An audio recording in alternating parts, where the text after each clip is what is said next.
We're going to now bring on Tim Cook, who is fantastic to come the second year, and he's all ready to go, and he's all relaxed and ready to go. So, ladies and gentlemen, Tim Cook. Tim Cook.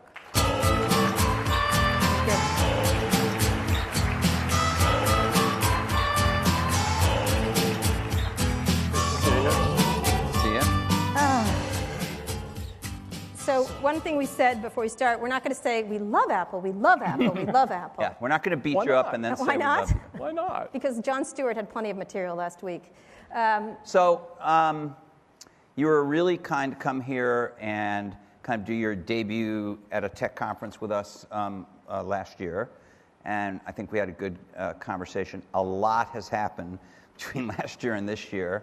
And I have to ask you, I'm not going to list a million things, but there's been your competition in the phone business. Samsung seems to have grown stronger.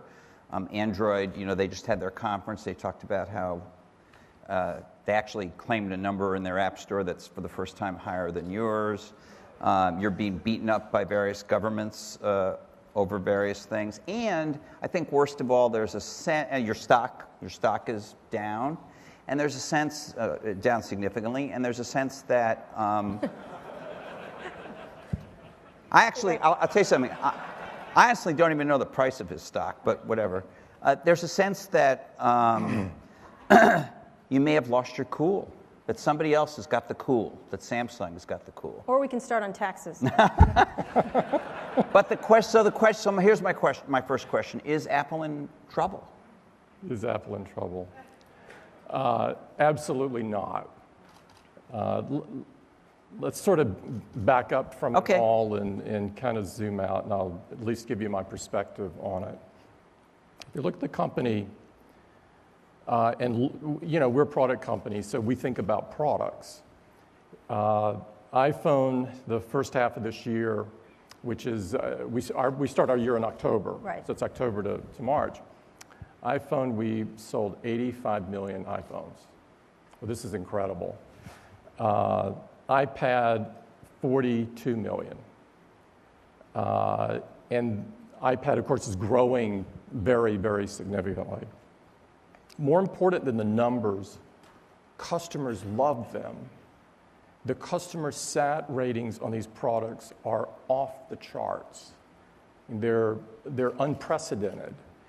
The usage of these products is unbelievable. I don't know if you saw the latest net app numbers, but this is something I follow fairly closely because they look at usage instead of just unit share. The usage worldwide, smartphones and tablets from web traffic, 59% was from iOS worldwide. And your actual share of units is much less. Our share is much less than that. I'm not sure exactly what it is because other people don't report like we do. But it's clearly not 59% or anywhere near that. And so I look at that and say, I feel pretty good. I feel pretty good. We're coming off of closing out the December of last year with an unprecedented number of new products, with iPhone 5, with iPad mini, with the 4th generation iPad, with the best Mac we've ever done with the MacBook Pro, the 13-inch with Retina. We had an all-new iMac, and we did, to top it off, we did a new iPod Nano and an iPod Touch. But true. I like your word of unprecedented. And we redid all of iTunes. We did iTunes all over again. I understand your word of unprecedented. Nice word, by the way. But there still is a sense. I mean, there has been a sense Wall Street is reflective of this, whether it's fair or not. That's a precipitous, unprecedented downfall too of the stock. So, how do you look at that when you're seeing that happen in a perceptual way, and then this time you have competent rivals in a lot of ways. You have a lot of really tough rivals compared to before. From my point of view, over my tenure at Apple, I mean my long tenure, not as CEO, but we've always had competent rivals. You know, we fought against Microsoft, still fight against Microsoft in the, particularly in the PC space. We fought against hardware companies that were viewed at the time to be incredible hardware companies like Dell. Now, in the long arc of time, people changed their mind on companies, but we've always suited up and fought. And so I'm not sure, I don't really see that different today than I did 5 years ago or 10 years ago or 15 years ago. Well, maybe 15 years ago, we were starting at such a low place because we were worried about going out of business. That was different. But Apple has always had competition to focus on. But our North Star is always on making the best products. And so we always come back to that. We want to do the best phone, the best tablet, the best PC, the best MP3 player. And I think we're doing that, and more important than me thinking of it, that's the feedback that we get from our customers. So the outside perception doesn't bother, well, because it's there, it's clearly there, and you hear it more and more. People are worried for Apple that they have that. It exists, and it's not false, Yeah. I don't think. No, if you look at the stock, which is a lot of what people focus on, the stock price has been frustrating. It's been frustrating for investors and all of us. This too is not unprecedented. I mean, I guess the beauty of being around for a while in this is that you see many cycles. You guys have seen many cycles because you guys have been around as long as I have. You know, I think back to the end of 2007, Apple's stock price was 200. By early 2009, do you know what it was? Please tell me. I remember. You don't own Apple stock. It was like 70, 75. And if you go back a few years earlier than that, you would see another kind of move down. And of course, there was some really bad times back in 98 and 2001. So I think what we have to do is focus on products. We making the best products. And if we do that right, if we make great products that enrich people's lives, then the other things will happen. Sorry. Let's talk about products for a minute. Yeah. I've covered Apple a long time, and I think Apple is generally perceived, and with good historical reason, as a company capable of changing the game. Company capable, and you've done it, 5 or 6 times, however you want to define it. You've changed the game, and it's been a while.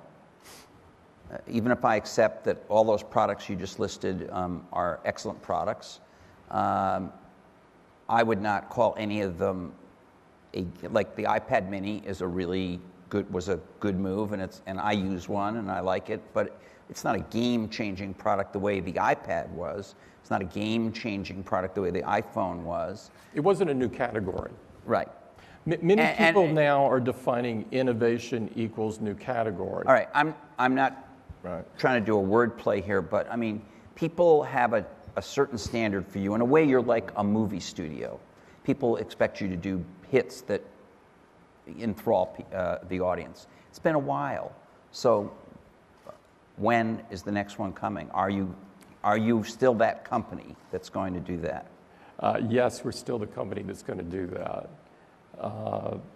We have some incredible plans that we've been working on for a while. We have incredible ideas, the same culture and largely the same people that brought you the iPhone, that brought you the iPad, many that brought the iPod, and some that even brought the Mac are still there. The culture is all still there, and many of the people are there. And yeah, I think we have several more several more game changers in us. So why don't we go through them? Okay? Let's talk about television. You talked last year here about television. Seemed very bullish on it. Not so much anymore? Where is the television project right now? Well, we're still playing in TV through Apple TV. And Apple TV, I don't remember where we were last year, but let me tell you, give you a little bit of an update here. For several years, we were selling a few 100,000 and so forth. We've now sold over 13 million.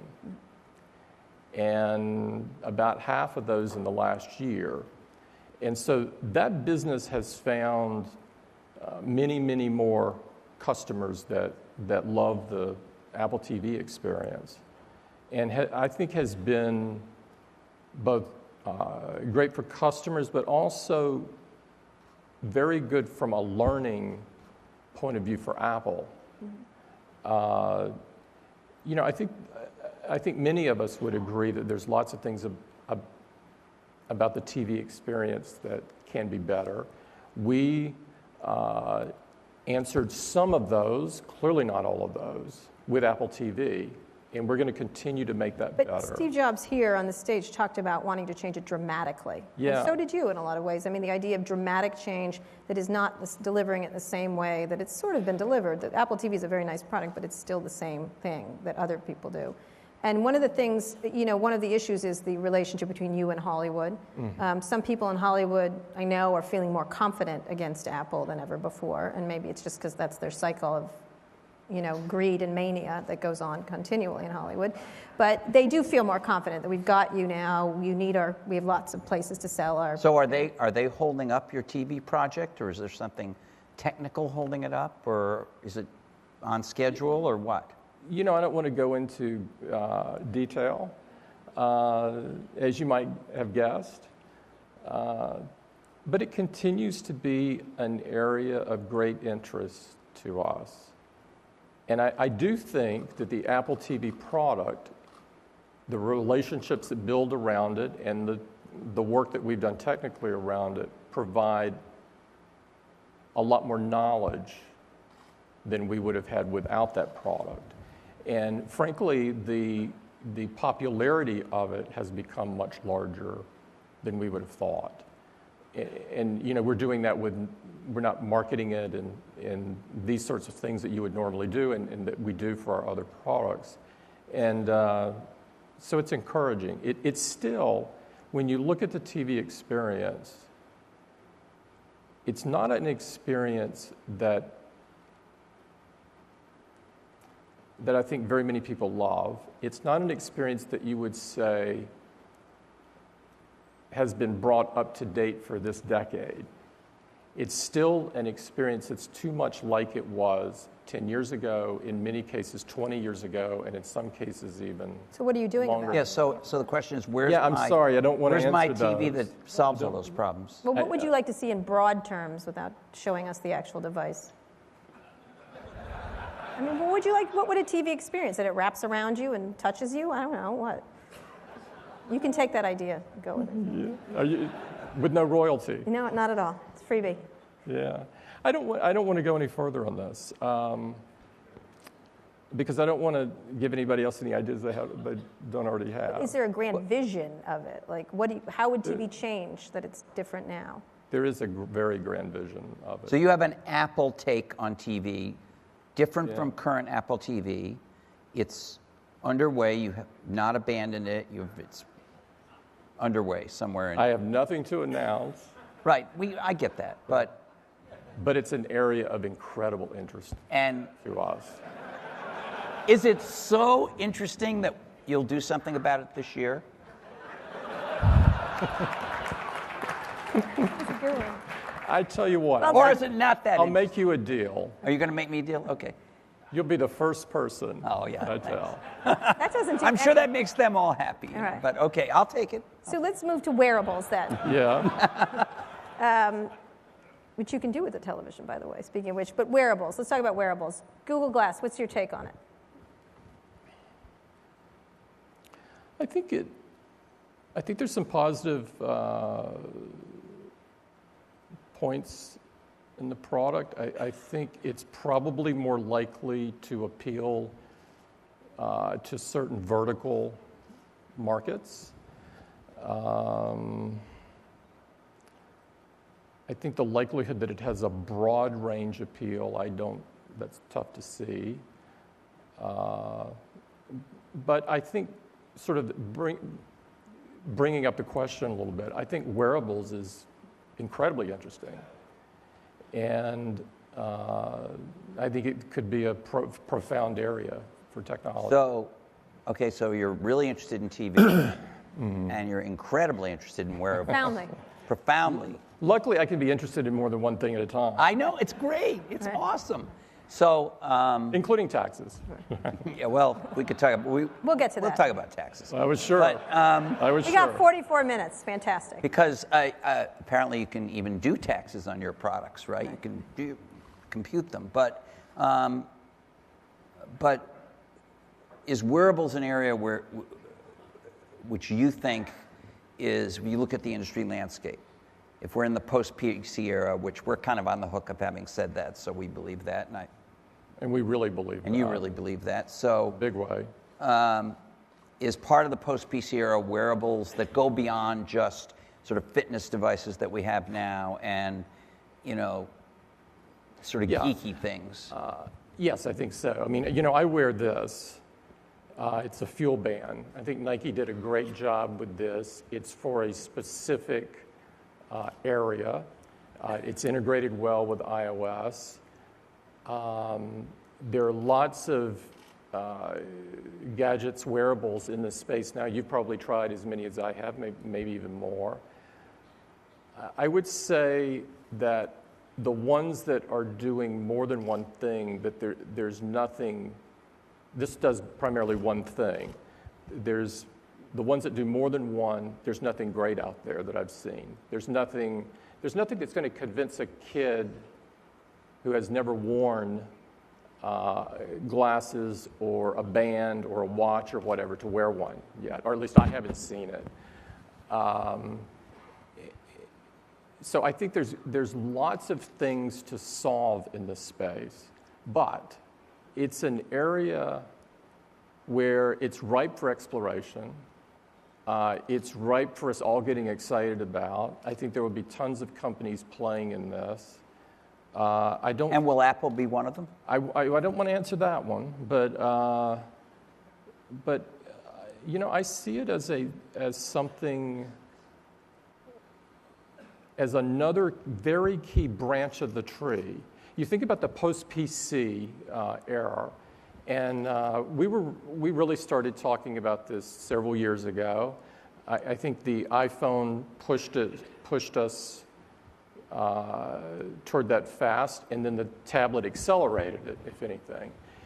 And so I think wearables could be another branch on this. And so I think that this is something this group, I think, will be very engaged in over the... So where are you going to wear it? We're at D20. Right, D20, yeah. Will you come to D20? And I will. And will you announce my hair will products? look like yours. It will, that's fine. Let me ask you, where wearables? Where are you interested? In the glasses, all over, or clothing, or what's the area? Health related? I mean, what? I'm interested in a great product.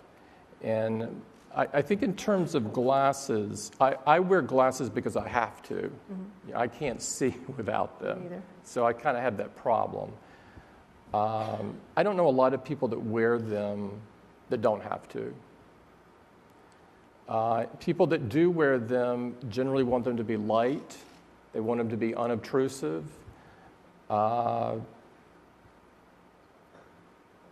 They probably want them to reflect their fashion, their style and so forth.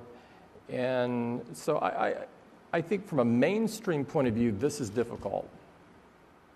It's difficult to see. But the wrist is not, or some other? I think the wrist is interesting. I'm wearing this on my wrist. It's somewhat natural. But as I said before, I think for something to work here, you first have to convince people it's so incredible that they want to wear it, because you two guys are wearing watches. Mm-hmm. If we had a room full of 10 to 20-year-olds, and we said, everybody stand up that has a watch on. That just tells time, just a time. I'm not sure anybody would stand up. Yeah.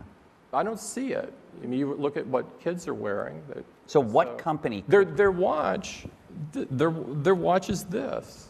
All right, so what company could put something on their wrist that they'd want to wear? I don't know. Can you think of any? I don't know. And I don't think it has to be just that. I think there are other wearable ideas that are different sensor. Could be interesting. Yeah, the whole sensor field is going to explode. It's already exploding. It's a little kind of all over the place right now, but with the arc of time, it will become clearer, I think. We are going to ask about taxes. Yeah. Okay. I know a few things about them now. Yeah, apparently. But I wanted to ask about something you might even like to talk about less, which is Android.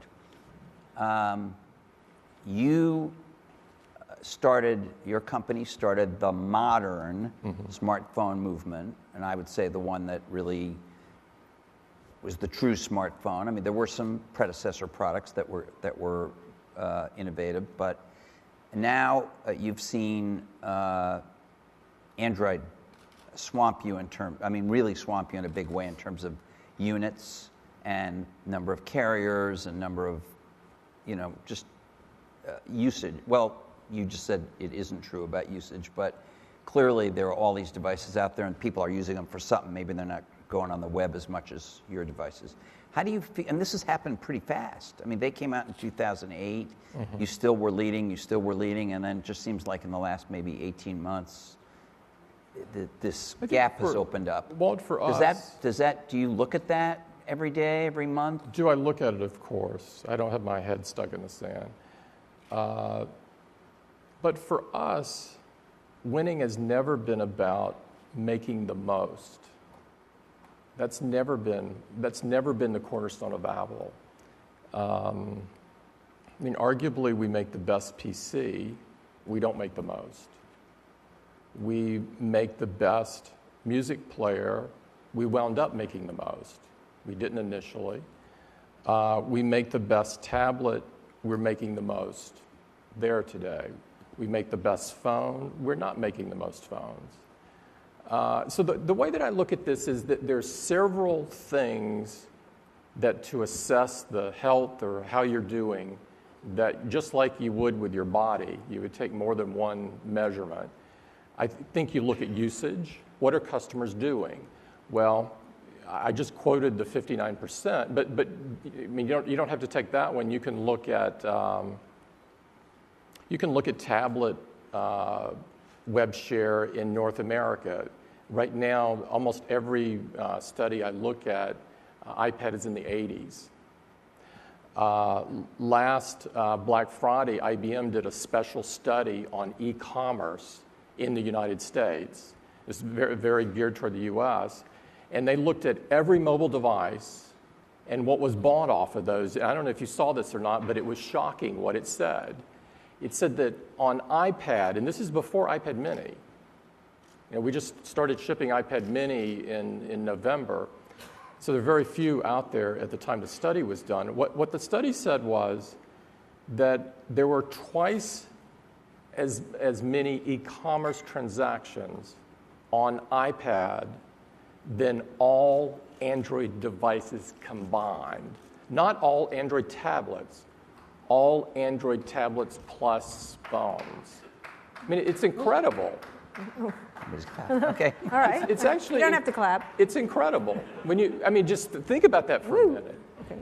iPhone was also more than all Android devices. This is in the combined. U.S. This is in the U.S. Which is if not your strongest, one of your stronger markets. It is, but certainly what I'm pointing out to you is the market share isn't twice as much as all of these combined. And so what the numbers suggest over and over again are that people are using our products more.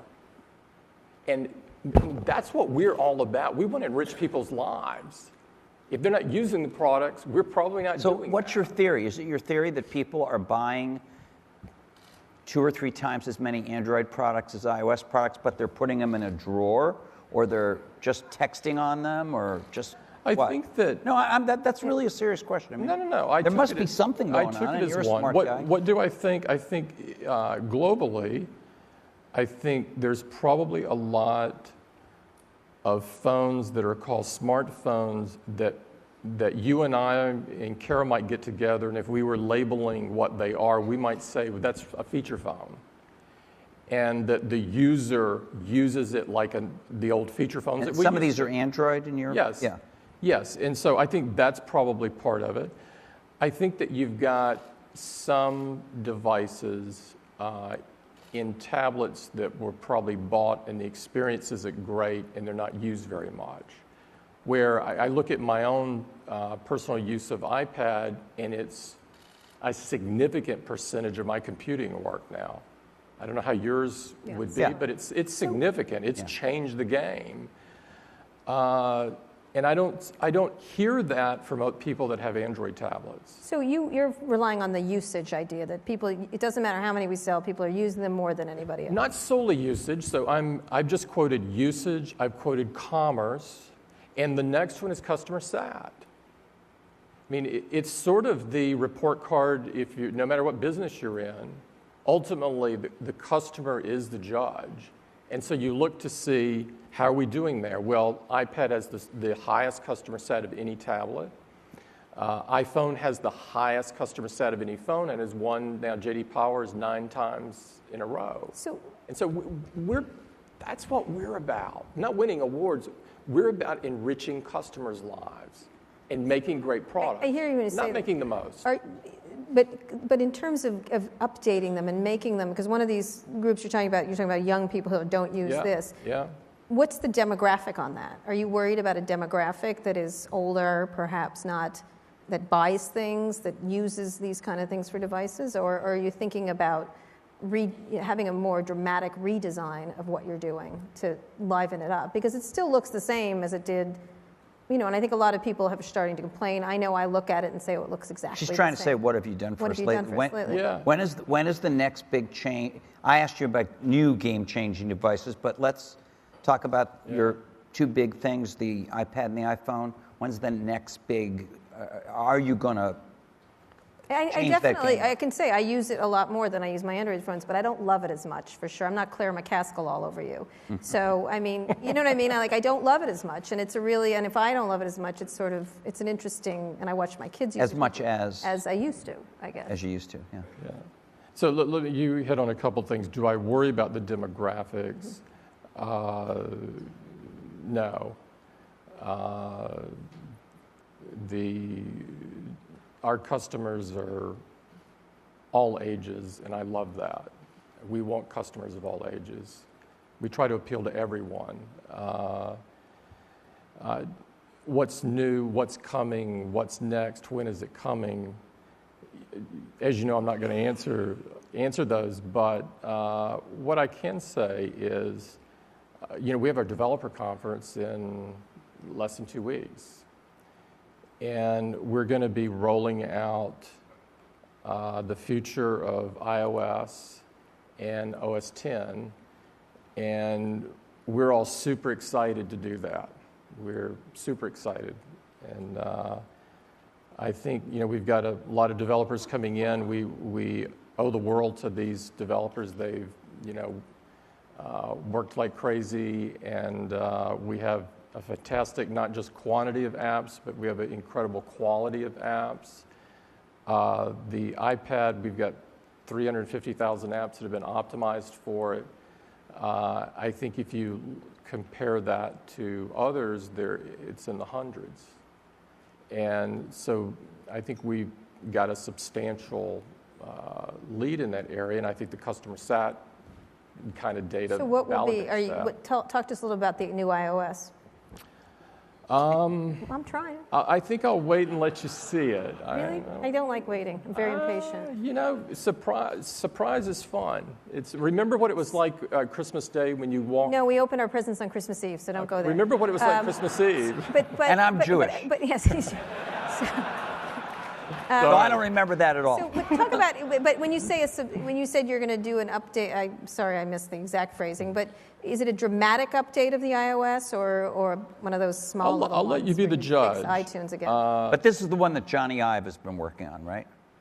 Yes, Johnny is really key. And Johnny has been doing hardware, not software, traditionally, right? In his previous role. What we did last fall was change things up a bit. Yes. And we heard about it. We wrote about it. We did this to really amp up collaboration. Because for us, and I think this is particularly true in the post-PC era, is that the key for having a great killer product is to have incredible hardware, incredible software, and incredible services, and combine those in such a way that you can't tell what's what anymore.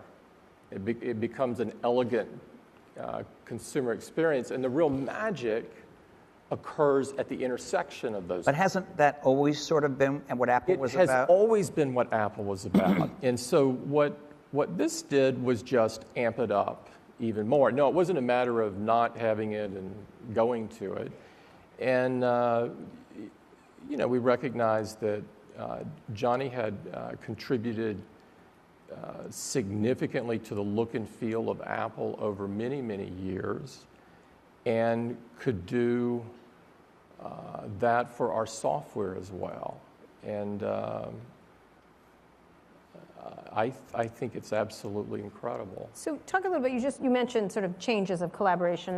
The press release at the time said collaboration quite a bit when Scott left. Can we talk a little about your leadership style in that way? Now, you removed someone who was rather significant at Apple for many, many years under Steve, who had a lot of power there. Scott Forstall.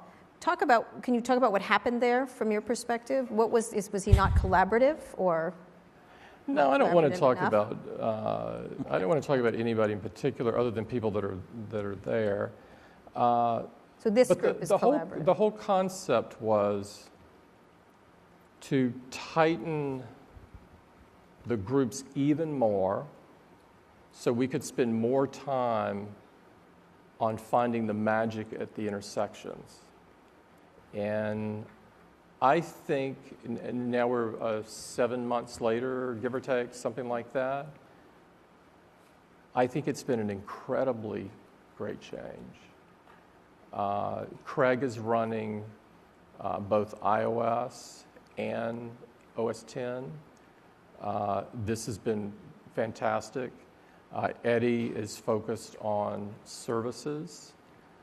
And so these changes have been really great, really, really great. How do you look at yourself as a leader? What kind of leader are you? Because you did move in there and change the system that Steve had in place. Yeah, I've never viewed a system or a structure to be fixed. And by the way, he didn't either. Mm-hmm. And so I didn't look at it like your question sort of paints. My nasty, suspectful question, I know. No, it's not that. It's just that that's not how I looked at it. I always ask myself, what's in Apple's best interest? And that's always what I'm interested in doing. Well, what kind of leader are you? How would you describe yourself as a leader? I'd let other people describe me how would instead you of letting me describe yourself? myself, because I never like to talk about myself. I would say I'm a bossy pain in the ass. How would you describe yourself? I'd never describe you that way. You I may. would, yeah. Yeah. I'd never describe you that way. No, I'll leave that to others. I'm sure somebody will get a kick out of describing that in their next article or something. No, I don't. No one's ever said it to me. But what is your ethos from? For your everyone has their management style. How do you differ from Steve? Would you say how long have you been a CEO? For coming up on 2 years. So how are you different? How am I different than Steve? In probably a ton of ways, but the most important things are the same. Because the most important thing at Apple are about what are we there for? We're there to make great products. Really keeping the culture of Apple the same, fighting the things that try to change it, ridding the place of those. And so those to me are the most important, and that hasn't changed a bit. Can I ask a question about product strategy? So when you guys did the iPod, and I remember one year Steve was being interviewed up here, and the iPod was hugely successful, and he made some wisecrack about how it's good to have finally a product that's above 5% share. He was very happy about that. But one of the things you did was to create a range of iPods at different prices. Yeah. Not like last year's model, but a range of new things that, each to hit a different price point and a different use case for a different kind of audience. And at one famous moment, which you probably were involved in, because, with the whole executive team there, you guys killed off the iPod Mini, which was the best-selling MP3 player in the world. You just killed it. Yeah. Not when it failed, when it was at the top of its game and you brought in the Nano and so forth. But you wound up with this whole range of things. And you haven't done that with the iPhone or the iPad. You do have the Mini, but the iPhone in particular, you've had this sense of, well, we're going to cover price points. I'm going to save you the point of trouble of saying this, because they all know it. We're going to cover the price points by having this year's be the $200 subsidized one, and last year's be the $99 subsidized ones, and the year before that, and they can all run the current iOS.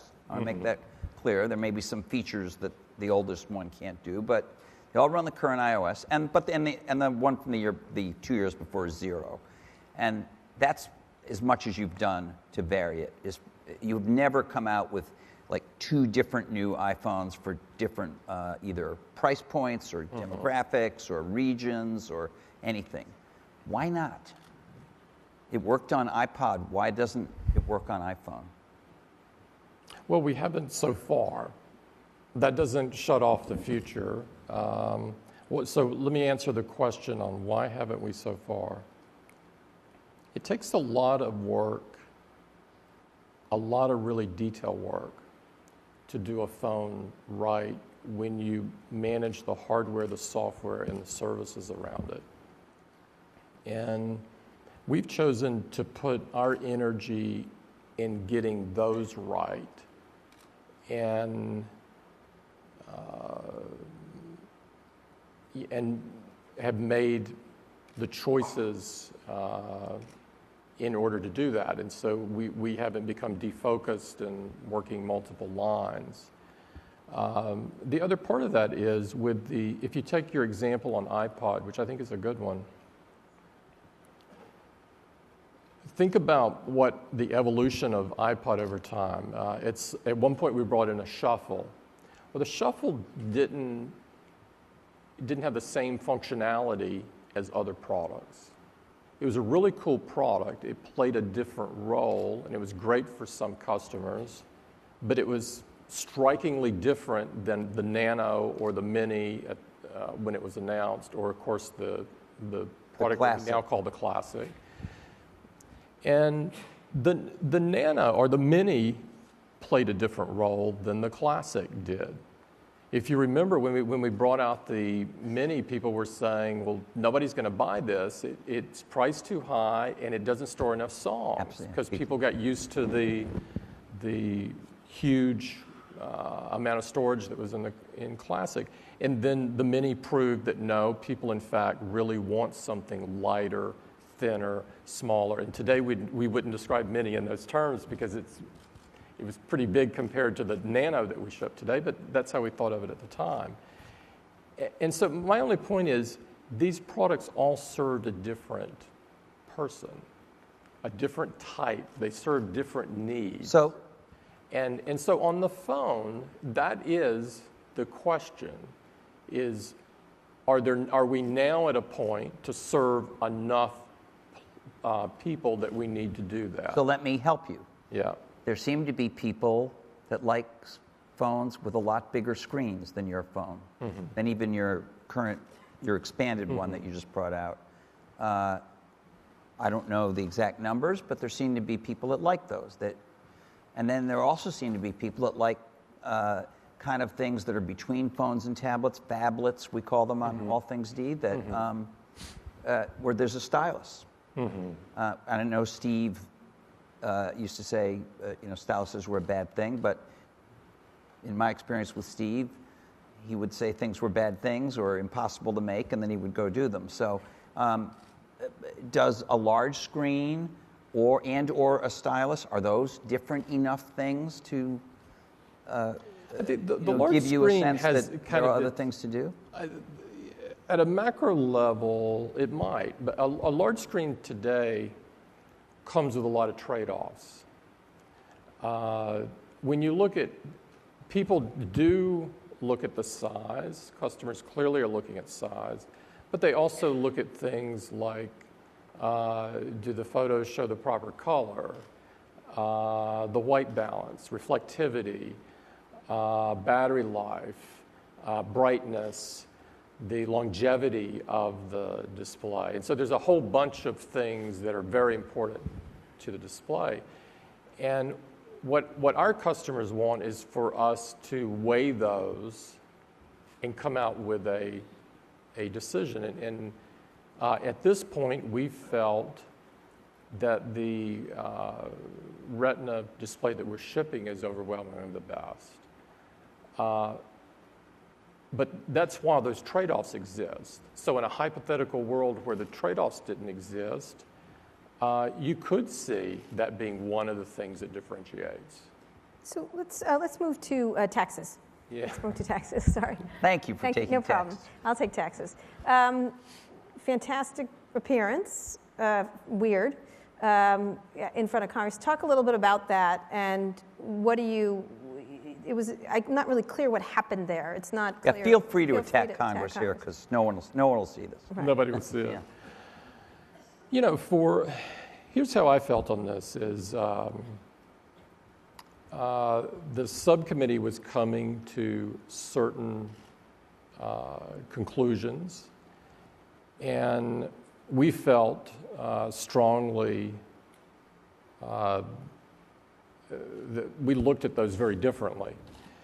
And so I thought it was very important to go tell our story and to view that as an opportunity instead of a pain in the ass, and view it as an opportunity to try to act as a catalyst to get people to focus on what we felt the issues really were.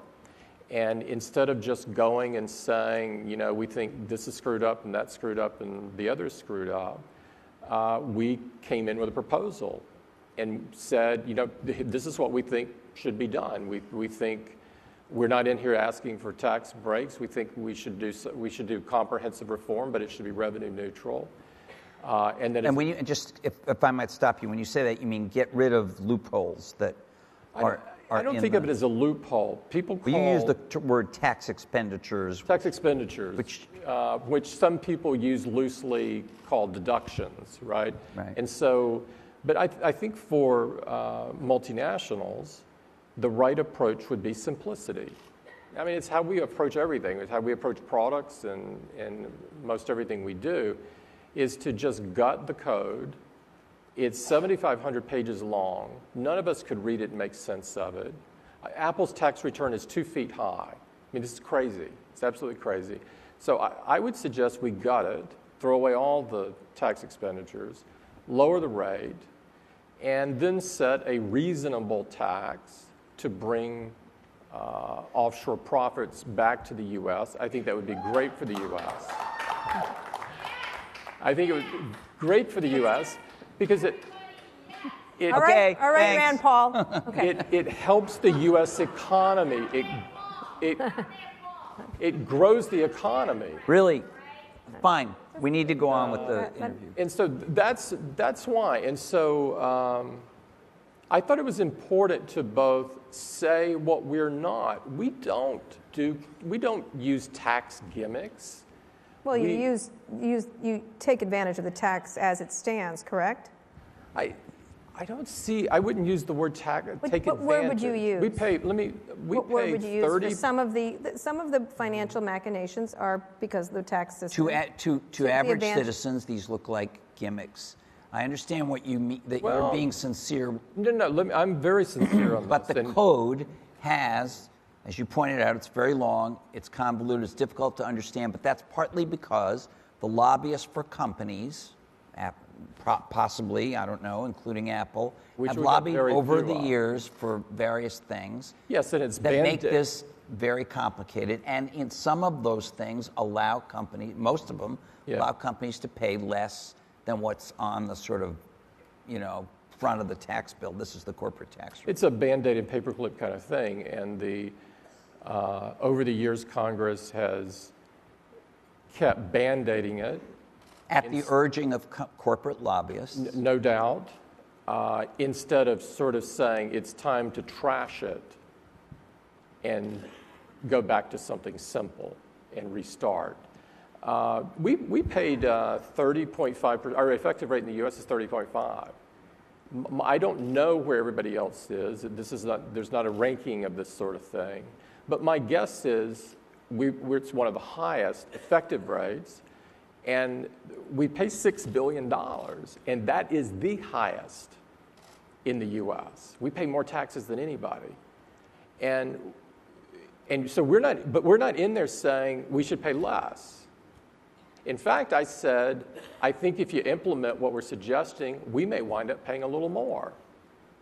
But what we would get for that is we would have unlimited ability to pull our capital back offshore. And I think that would be great for the United States. And what's this whole Irish thing? Yeah. The Irish thing. I want you to actually explain in simple terms what you did there.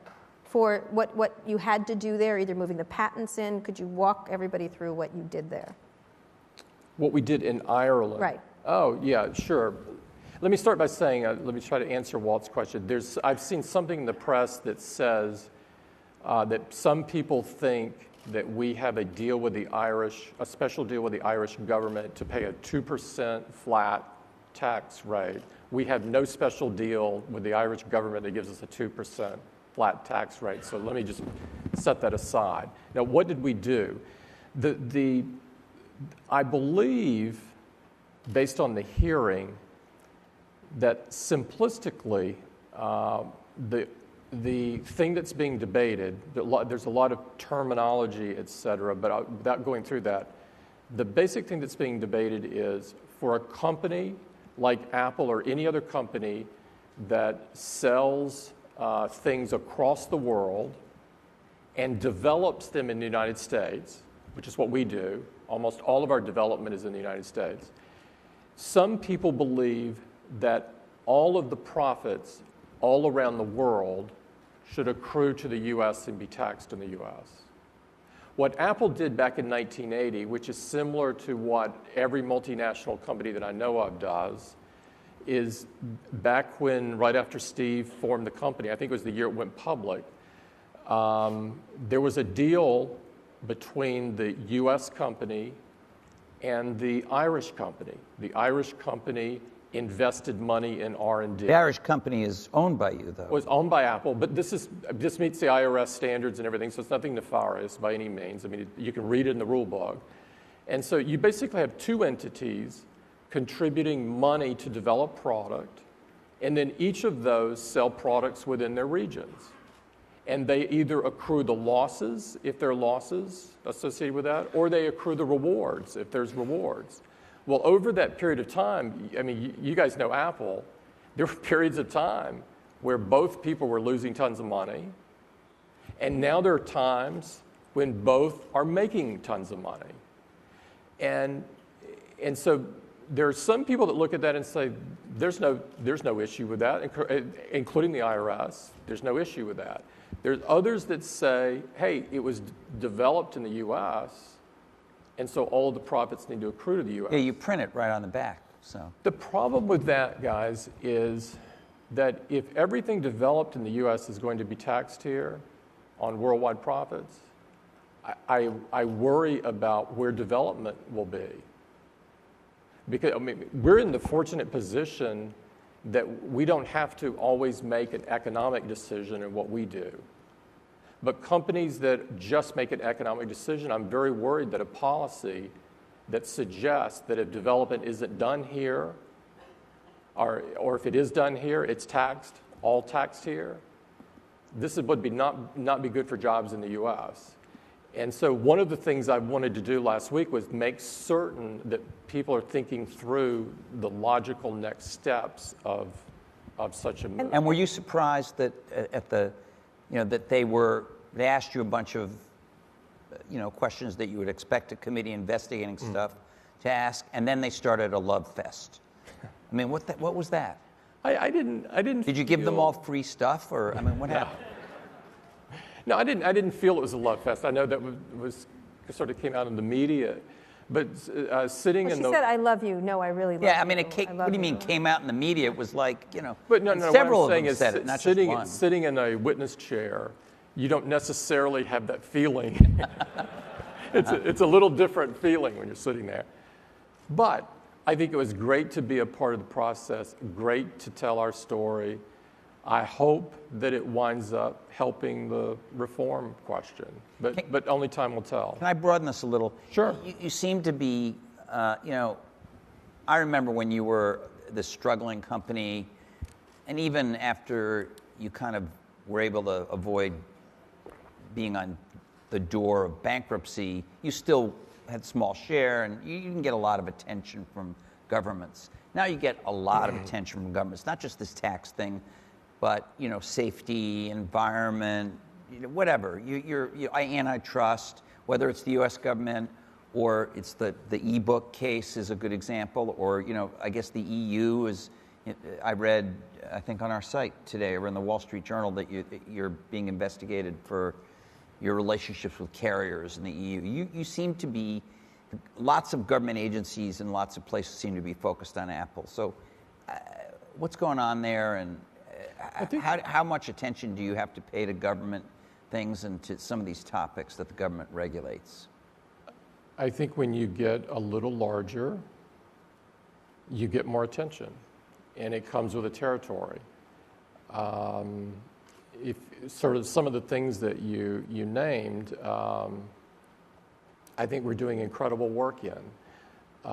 So you take the environment. We've been focused on the environment a long time. We were the first and still the only, I believe, consumer electronics company to eliminate toxins from all their products. We ship the most energy efficient products. We are running our data centers with 100% renewable energy. We own the largest solar farm of any non-utility in the United States in North Carolina, and the largest fuel cell. Probably thanks to companies that are in the room here. And so we've always cared deeply about leaving the environment better than we found it. And as a matter of fact, just to let you guys know first, Lisa Jackson is joining Apple. Lisa was running the EPA for the last 4 years, and she recently left the EPA. And so we're thrilled that she's coming. What's her job? And she's going to be coordinating a lot of this activity across the company and looking for ways to take what we're doing even to another level, from products to facilities and sort of all the things that... All your environmental stuff. And her title Absolutely. being? I forgot what I called her, but she's going to be our environmental Will she lead. report to you? She's going to report to me. And I like her a lot, and she's a chemical engineer by background, and so she'll fit right in with our culture. And she has 25 years of experience in working in environmental But you don't feel like you're a target of governments I think in that, government agencies? Again, I think when you're large, if somebody's looking at something you're going to be caught up in it in some way. And like this tax thing last week, there was, at least in my judgment, I didn't see anything that was very different about Apple versus others. In fact, although perhaps people hold Apple to a higher standard in that I regard. think that's true. And by the way, I love that because I do as well. We all hold ourselves to high standards. In terms of the ebook case, I think that's a bit different. The ebook case to me is bizarre. We've done nothing wrong there. And so we're taking a very principled position on this. We were asked to sign something that says we did do something, and we're not going to sign something that says we did something that we didn't do. And so we're going to fight. The EU thing that you referenced earlier is not an investigation. It's a questionnaire that I think got out. And so, but the sum of all of these, yes, there are many of those kind of things that go on all the time. They come with the territory. And what we like to do is on areas where we can make a difference, really make a difference, we're going to put energy into making a difference. And I think the environment is one of those. We talked about labor rights last year. That's clearly one of those areas. We're into product red in a big way because we think we can really make a difference there and working with Bono and his team on eliminating AIDS transmission. I think this is an area where we can really make a difference. And, so, go ahead. And, and so things like that, we're going to push. So let's talk things a little more mundane. All your money, your piles and piles of money. Obviously, David Einhorn and others were pushing for the use of it. Why doesn't Apple buy things with its money? You mean acquisition? Acquisitions. What are you doing with all that money? Well, we do acquire. This year, this year, we were probably on a pace of acquiring maybe a company every 60 to 75 days or so. So we might get to 6 in a year. This fiscal year, again, starting in October, we've acquired already 9 companies. And did you announce them all? No, of course not. We only announce the ones we have to. Isn't it customary to announce acquisitions? Only the ones you have to. If it depends on the amount. Why? So these are why, small. Tim? No, but these are small. These are small acquisitions. Some of them were announced because they were not underneath the threshold. But no, we're always looking, and I would say, if anything, we will do more of that in the future. Are you thinking of big acquisitions? I wouldn't rule it out. We're not currently looking at a big one, but we're not opposed to doing that if it made sense. The keys for us are, would it help us make a great product? And, and would the culture fit in Apple? Is there a big area you're missing in, social, for example? That's just my opinion. Well, we do some things that are social. iMessage is social, Game Center is social. Yeah, but you would not say you're a big social player. We don't have a social network, but we partner with Facebook, we partner with Twitter. Both Facebook and Twitter are integrated into the OS in a really elegant way. I meant something in more of a core way towards your business, in a more core social way. It's not an area that I've never felt we had to own a social network. But yeah, we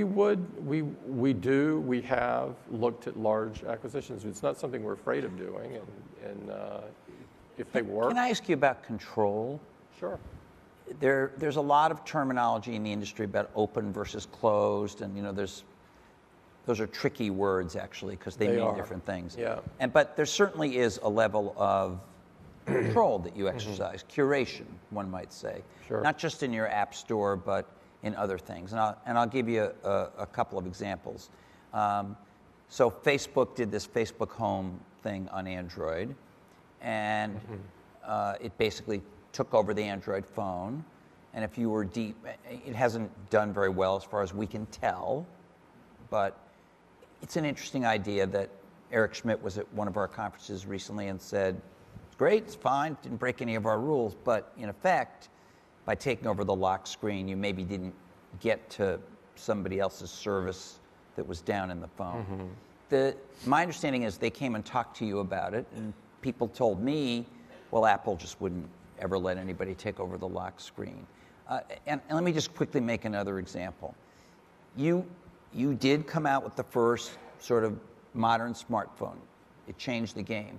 But your keyboard and your recognition, predictive typing and all that kind of stuff, in my opinion, has not kept pace with what has gone on the Android side and some other, and for instance, even the new BlackBerry keyboard, because they allow other people to make keyboard technology. They don't necessarily buy it. I guess RIM licensed it or something, but third parties can actually give you a choice, the user of a keyboard. And some of those people may know more about typing and predictive typing than some of the people in Cupertino. Not always, but somebody may. So have you given any thought to a little bit less control? Yeah, of course. On the general topic of opening up APIs, which that's right, is where you're focused on, I think you'll see us open up more in the future, but not to the degree that we put the customer at risk of having a bad experience.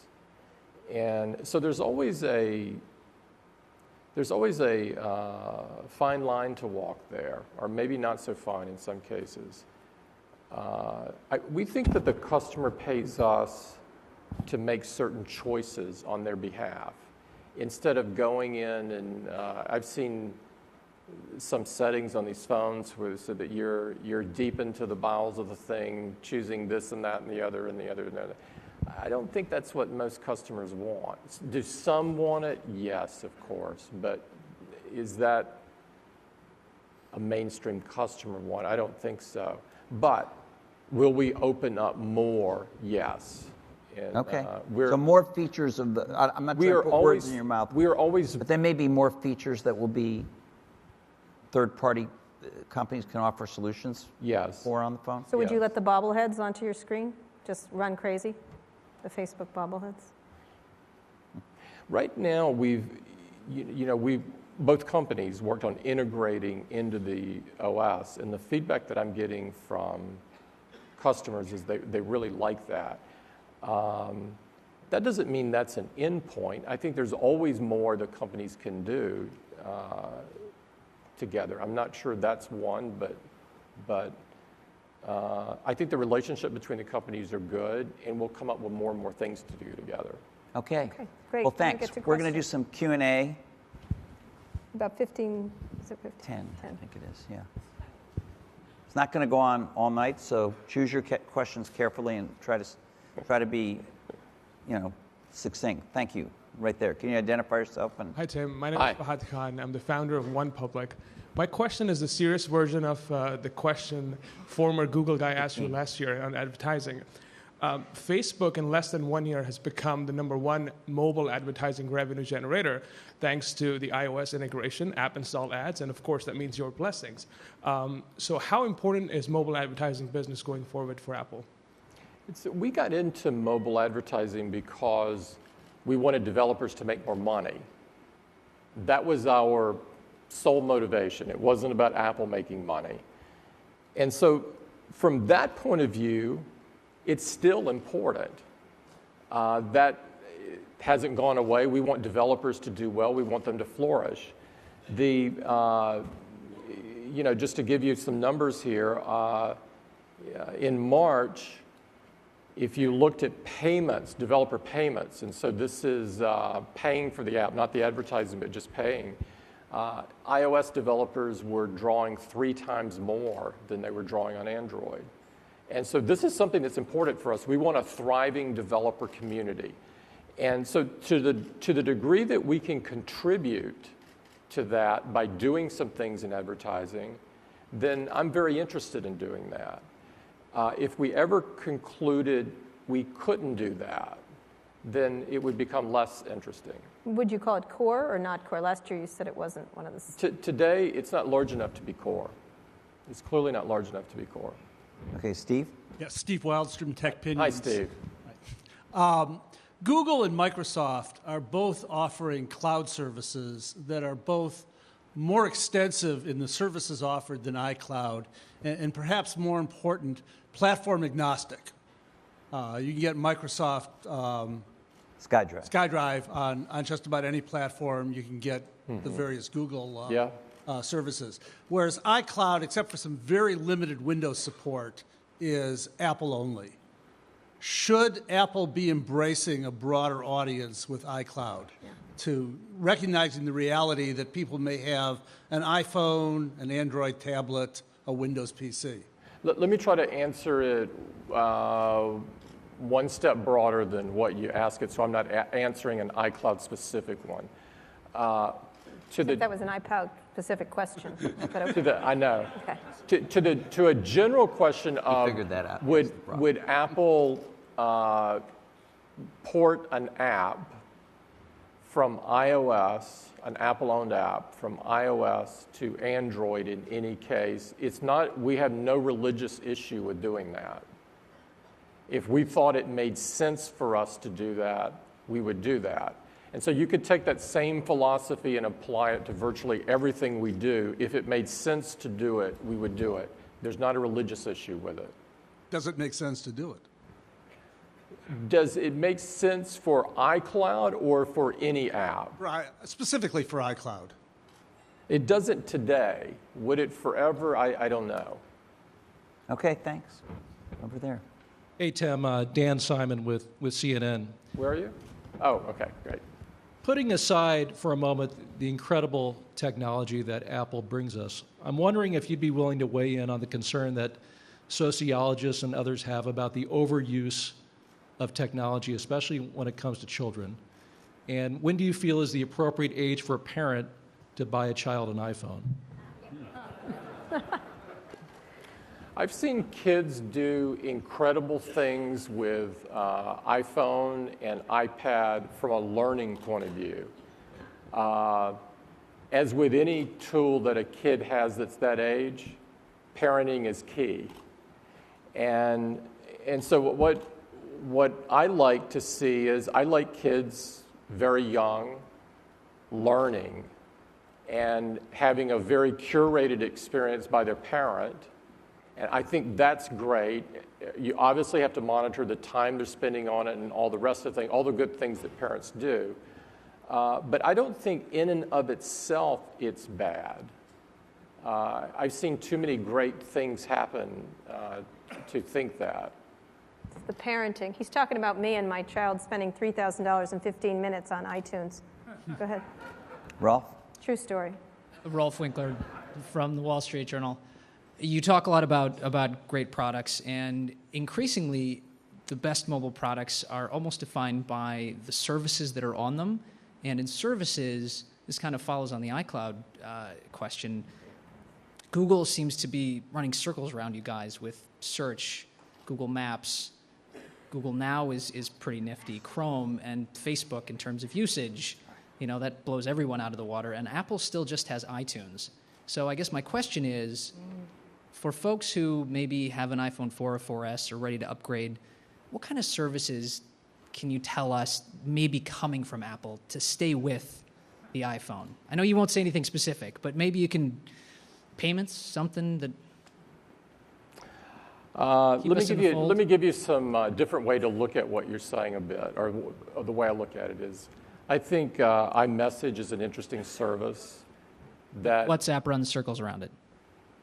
We deliver 2 billion per day. They're cross-platform. iTunes is delivering incredible content from movies to apps to songs to TV shows to podcast It's incredible. I mean, it's the mother of all banks of content, and those stores work just, like a train. It's FaceTime, used tremendously. I get notes from customers that FaceTime changes their lives because they're able to connect with people they couldn't connect with before. And so I'd view it very differently than what you've presented it. However, we are making tons of investments in services, and I don't want to announce something today, but it's an area that we're really focused on. We believe that the core of Apple is to have great hardware, great software, great services, and find the magic where they meet. And so services is a very key element of that. Did you make a bid for Waze? We did not. Okay. No. Just asking.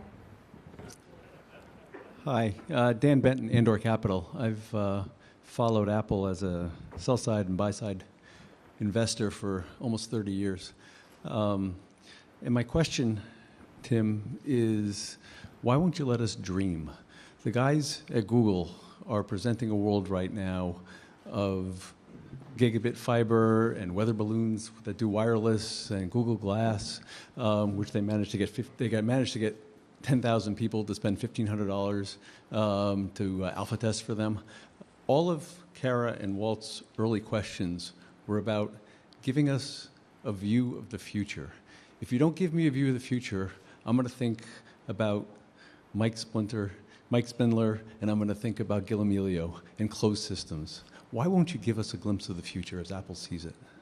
We always, from at least the last 15 years, we've done the same thing. We release products when they're ready. And we believe very much in the element of surprise. And we think customers love surprises. So I have no plan on changing that. You could announce the time machine, just quietly. You could do it on All Things D. Reportedly, according to sources close to the situation. Thanks. Hi, Tim. Crawford Delpret with IDC. Question for you. With Microsoft and Nokia getting together, Microsoft now has access to Navtech and a mapping platform. Google obviously has maps. Can you just talk about, in a world of location and commerce and kind of what's happening with Google Glass, as an asset, where does mapping sit kind of in your priority? I think it's very important. And that's one reason why we're investing as much in it as we are. Mapping is complex. And not just the underlying data of the map, but things like points of interest and the other pieces around it. And so we have an enormous investment going into maps. If you've been following our progress, you've seen us make many, many improvements over the last several months, including a very significant change in Japan, as an example, just last month. So we think location is very important. It's our fault that we didn't ask you about it. Yeah. I won't take this time away from you, but is Apple Maps fixed to your satisfaction? Is it fixed? It's greatly improved. Good? Keep talking about you ship products when they're ready, you ship great products. Mm-hmm. Clearly that was... We screwed up there. Okay, so where do you stand now on Apple Maps? Greatly improved, but not there yet. We have more to do, and we're putting a lot of bright people on it. Okay. I guess back over here. Terry. Yeah. Hi, Tim. Terry Kawaja, Luma Partners. So my question builds on the earlier Q&A regarding the integration of hardware, software, services. Many of the tech giants have combined those plus more, commerce and media in some cases. Arguably, Apple could have a huge opportunity in media. How do you see media as critical to your strategy going forward? And if so, how would you rationalize your sort of owned media approach versus what Mary Meeker would call the world we're moving to, which is an asset-light sort of approach where people are streaming or renting assets? Are you asking if we need to own content? Is that... sort of where you're... Own or rent on a proprietary basis, like what Amazon is doing. He wants to know if you're in the Hulu game here. Are you? In the Hulu game? In the Hulu buying of Hulu game. Sort of. I've never felt we needed to own content. We need access to great content. And so if you look today at the content that we offer our customers, we have 35 million songs. We have 200,000 plus TV shows. We have 60,000 movies.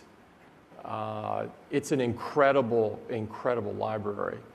And so as long as that's available, I don't think we have to own it. You know, we don't have the skill to produce and direct. But That's not who we do you are. assume the customers want to download and own it, which was the original premise? Or maybe I'm misunderstanding you, but I think you were also asking about the customers' view of it. Or did they just want access to it so they can stream Well, it? iTunes is still growing. And, but there's some alternate services that are also growing. And so I think what you're seeing is that you have customers that want both. And Are you going to give them both? that I won't answer, but iTunes itself is still growing well. Okay.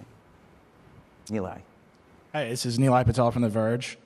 You've been involved in patent litigation on Android for several years now. And as far as I can tell, it hasn't really accomplished you anything, right? Another $1 billion from Samsung doesn't materially affect your business. I think a lot of people would say that you actually validated Samsung as your great competitor by suing them so vociferously. And your answer is always, you just want your competitors to make their own stuff. And I think if you look at the competitive landscape, Samsung is now completely differentiated from you. In fact, they can't seem to stop inventing things that people don't want or need. When does this end for you? What is the end game of this patent? What do you want from them to stop the way that you got something from HTC to settle? The pluses in what's occurred, not just pluses for Apple, but for the broader industry, is that I think that we've run the standards essential issue largely to ground. There were several companies out there that were trying to get injunctions for standards essential IP, which was never the intention of it. Are you saying that you filed all these lawsuits to run the standards essential issue to ground? I mean, it seemed like you wanted to block their phones from the market, and that never happened for you. I'm saying it's a byproduct of what's occurred. This is when they sued us. This is Google suing us and Samsung suing us with standards essential patents, trying to get injunctions on our products. And I think largely the world has said, this isn't right. This is an abuse. And so I think that's a big plus, not just for Apple, but for everyone that competes in the smartphone space. But you sued Samsung first, and you just added the S4 to the case. I mean, I'm just wondering what it is you want from them, what concession it would take for these lawsuits to end from Apple's perspective. Well, I'm not negotiating it this evening. But generally, I don't like them any more than I did last year. But I don't want copying. It's a values thing. This is about values at the end of the day. All right, the question time is up, and I'm going to let one more in because I interrupted what would have been the time for a question. So, thanks, Walt. Hey, Tim. John Ford from CNBC. I had a question about iOS software.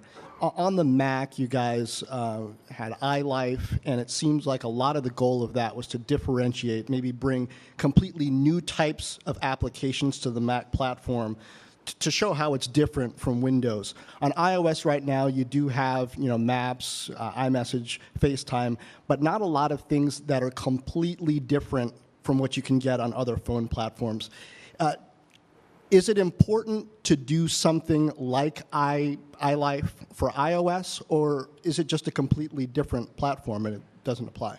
Well, iLife is actually on iOS. I know, but is there something mobile-specific or iOS-specific, not just derivative from the Mac? what we're seeing on iPad in terms of what our contributions are, productivity has been very key because there was some view at the front end of the shipping the first tablet that a tablet would be a consumption-only device. And so we wanted to prove to people it could be a content creation device as well. And part of that content is work, and part of it is play. And so our contribution at that point in time was getting iWork on there. And as it turns out, Pages, which is a portion of iWork, is the most popular app on iPad of all time. Paid app, right? Paid app, yeah, that's right. We also do GarageBand, and this is incredible for musicians. It's a niche in some ways, but a very important one because it gets at the creative spirit that makes Apple. iMovie is like this as well in terms of making movies, editing movies, and sharing those with friends. And so we've tried to put our balance on content creation because at the beginning we were very worried that people would only see the tablet as a consumption device. And I have to say, I think that's worked well. I see people creating things all the time there. Do we need to do more? Yes, always. Always we need to do more. And so you'll continue to see some cool things there. But largely, I think our contributions will be most in the creation space. Well, thank you, Tim. Thank you, Tim. Thank Thank you you very so much. much.